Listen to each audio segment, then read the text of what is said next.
L'une des salles de conférence de l'hôtel Hibiscus, située à lui, premier arrondissement de la commune de Libreville, a servi de cadre à lui et Vingan Fomo de présenter officiellement son ouvrage titré Le président bâtisseur du Gabon de la félicité, préfacé par Sanda Maria Andelanu le 31 mars 2025 en présence des invités de marque, parents, amis et curieux venus pour découvrir l'ouvrage qui fait déjà la une dans l'environnement littéraire gabonais à l'aube de la grande messe électorale du 12 avril 2025. Ce que le président fait, avec mon regard extérieur en tant qu'universitaire, le président est en train de mettre les fondements d'une vision prospère.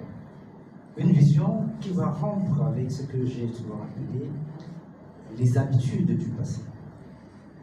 Le président voudrait que, dans sa trajectoire de construction de Gabon nouveau, que tous les pôles d'activité puissent converger pour qu'à la fin, que nous ayons un résultat où chaque Gabonais, quel que soit son capital de culture, quel que soit son bastion ethnique, quelle que soit son obédience, qu'il puisse se retrouver à ce qu'on appelle le confort citoyen.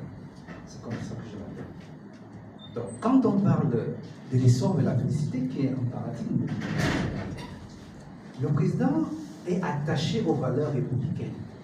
Et ça, c'est le pilier, en mon avis, pour pouvoir bâtir un horizon prospère.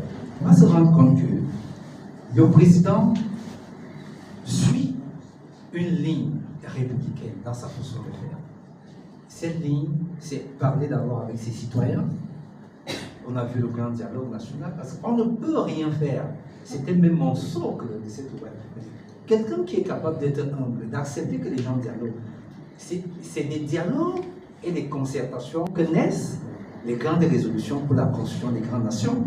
On porte environ 337 pages et j'ai pris pratiquement un an et demi, c'est-à-dire 18 mois, le temps de la transition du président, le président Biscotter Olivier Nguema. Et je pense que s'il faut parler de l'inspiration dans la production de cet ouvrage, c'est avant tout la dimension de prise de conscience en tant qu'Africain et la figure du leader bâtisseur qu'il représente au niveau du Gabon en tant qu'État d'Afrique centrale, mais aussi dans sa posture de panafricain. Alors, les transformations qui s'opèrent au Gabon aujourd'hui en termes de gouvernance inclusive sollicitent, n'est-ce pas, un avis scientifique extérieur pour pouvoir mettre en lumière toutes les grandes réalisations qui s'opèrent sur l'aide du renouveau. S'il faut reprendre la trajectoire d'investissement politique du président Brice Clotaire Oligui Nguema. Vous verrez par exemple que dans un tableau comparatif entre l'existant et son entrée en scène en tant que leader politique, il y a eu une méthode, ce que j'ai appelé dans mon ouvrage le pragmatisme bâtisseur du président Oligui Nguema, qui a 12 piliers. Nous avons fait un schéma républicain qui résume son action avec ce que nous avons appelé la dynamique transformationnelle au plan diplomatique, au plan économique, au plan, n'est-ce pas, énergétique, au plan même historique, parce qu'il y a un rafraîchissement entre ce qui était l'image du Gabon.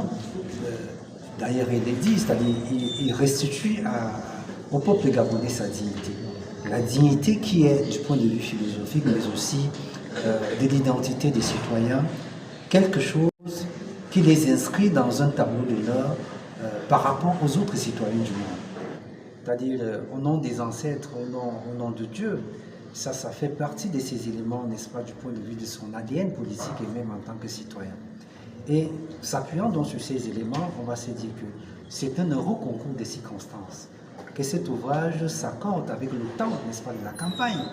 Il ne s'agit pas d'un parti pris, mais il s'agit là d'un travail scientifique qui repose sur des éléments et des outils n'est-ce pas, des recherches, c'est-à-dire l'analyse du discours sur laquelle nous sommes appuyés, la méthode sociologique d'enquête, et puis des interactions, c'est-à-dire la méthode semi-directive. Tous ces éléments-là ne peuvent pas être rangés du côté de la partialité, mais ces éléments peuvent être rangés du côté de l'objectivité, de manière à faire à ce que les gens interprètent et analysent de façon objective les données qui sont portées dans cet ouvrage et qu'ils puissent, à leur niveau, peut-être exercer une action critique, parce qu'il n'y a pas d'œuvre parfaite. Le président, c'est un humain, il propose un projet de société, ce projet va se réaliser au fur et à mesure. Ce n'est pas un chèque en blanc que nous lui signons, mais nous invitons les uns les autres à la sincérité historique pour apprécier à leur juste valeur les actes, les actions et la vision qu'il est en train de proposer au peuple gabonais et qui pourrait impacter l'Afrique tout entière. Merci. Après la présentation de l'ouvrage par la pierre angulaire de l'événement, Louis Hervé Ngafomo devant Makona et Sangui, oreille gauche du rassemblement des bâtisseurs, le tour est revenu aux savants africains et révolutionnaires du mythe occidental face à la captivité africaine.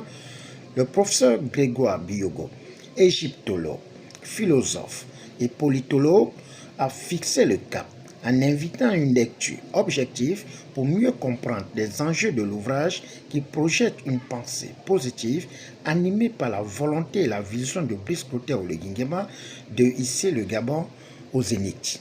Dans l'inclusivité, il est question de tirer le bénéfice de ce que chacun va apporter. À partir de ce moment, il est cohérent de ne pas être forcément anti-russe ou anti-américain, mais être dans une vision latérale de transversalité. Et je pense qu'il y a des choses à faire sérieusement avec cette philosophie politique de l'inclusivité. D'abord, par rapport au contexte national, qui ruine totalement et brise la vision ethnique et repliée, communautariste, parce que ça traverse, et c'est d'ailleurs son propre destin, que devenir de plusieurs communautés pour les imbriquer et sortir, comme il le fait aujourd'hui. Et c'est important que l'auteur insiste là-dessus. Je termine en disant simplement qu'il a raison par rapport au titre « Le bâtisseur ». C'est vrai qu'il m'a été donné de commenter le discours de déclaration de candidature du chef de l'État. Et j'ai bien vu que son chiffre, c'était le 3, Obligi, Nguema, Brice Clotaire. Je vais tout regarder, c'est le chiffre des bâtisseurs, le 3. Et les bâtisseurs, c'est la géométrie. C'est donc ce que vous avez dit tout à l'heure, tout un système de construction. Vous avez dit autre chose. Vous estimez que cette voie qu'il est en train de tracer peut être intéressante pour le Gabon et pour l'Afrique. Et vous invitez les Gaboniens à regarder ça de très près, à faire attention pour avancer. C'est vrai que il y a des résistances, des positionnements, mais c'est intéressant que vous attiriez l'attention dessus parce que lorsqu'on regarde, lorsqu'on vous écoute, vous qui venez d'ailleurs, on voit bien qu'il y a quelque chose d'important. Nous notons que l'ouvrage peint positivement la volonté de Brice Clotaire Oléguinguema de mettre en exergue le bien-être social et la reconstruction du Gabon qui accumule un retard économique malgré sa richesse exploitée par la main noire des ennemis du Gabon.